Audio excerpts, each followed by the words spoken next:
Central bank always uses conventional tools to check conventional engagement of financial transactions, and that is the role of the bank.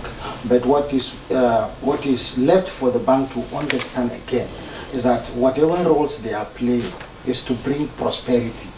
And if you attempted policies over 36 months, which is 3 years, and it is not yielding result, then definitely you have to check the indices you are working with.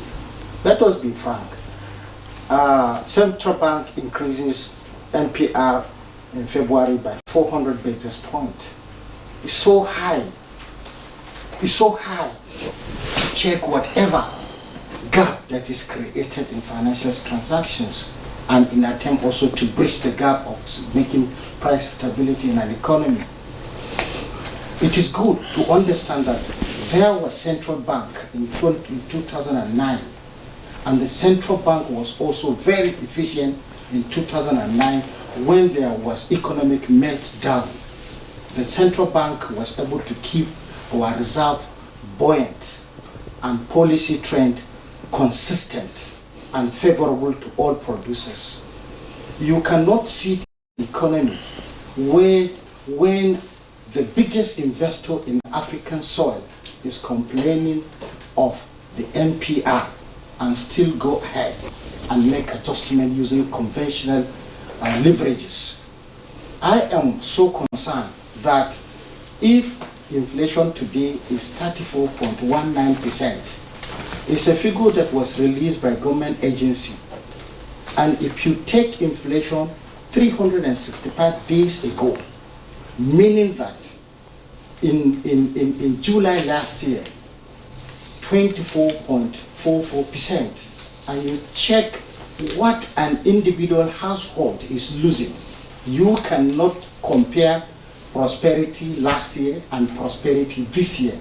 So in my own contention, of course it is true the bank must use tools conventionally, but I have said it time without number that what we are facing in terms of food production are unconventionals to us, and therefore unconventional models must be applied.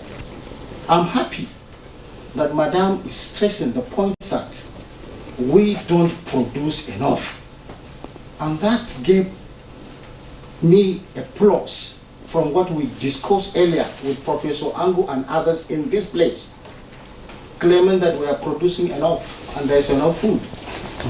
And I have called the attention of whoever is listening from everywhere. Go to your community, check the food supply in the market entirely, bring the entire goods together as an assumption, but call household to buy, empower them to buy food in their communities, whether you will see that food in our communities. I have said that time that probably it may not be a fact, but I said we are exporting more now. Our yam has market. We have advertised our yam, and it has market not only in Africa but in Asia. So our yam is no longer stable in the market. Cassava, the same thing. Rice produced in the middle belt of Nigeria is taken out. So if you have these as factors responsible for our shortages, then what is the metric ton requirement of any crop in this economy? Let me tell you, Mr. Nii mentioned, but I prefer to use what former Minister of Agriculture, Adogbe, said. 90 million hectares arable land, only 5% is accessible. I'm from accessible. So it's not a question of not that we are just not using them. Yeah, exactly, and you can attest to that. Just take a journey around Abuja.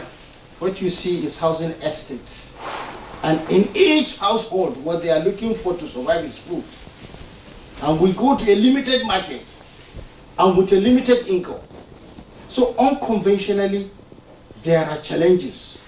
If we continue to bank on conventional tools, these conventional tools are based on certain assumptions.